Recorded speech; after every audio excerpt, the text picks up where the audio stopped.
Messy టీంపై goal కొట్టి అదరగొట్టారు CM Revanth Reddy. Argentina football దిగ్గజం లియోనెల్ మెస్సీతో కలిసి గోట్ టూర్లో భాగంగా హైదరాబాద్లో ఫ్రెండ్లీ ఫుట్బాల్ మ్యాచ్ ఆడిన సీఎం రేవంత్ రెడ్డి తన సింగరేణి ఆర్ఆర్ టీంను విజేతగా నిలిపారు.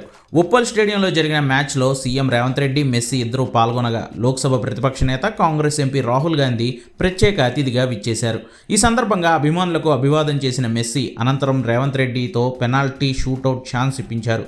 రేవంత్ తనకు వచ్చిన అవకాశాన్ని గోల్గా మలిచి తన పేరుతో ఆడుతున్న సింగరేణి ఆర్ఆర్ జట్టును విజేతగా నిలిపారు. అనంతరం విజేతల జట్టుకు మెస్సీ ట్రోఫీని అందించారు.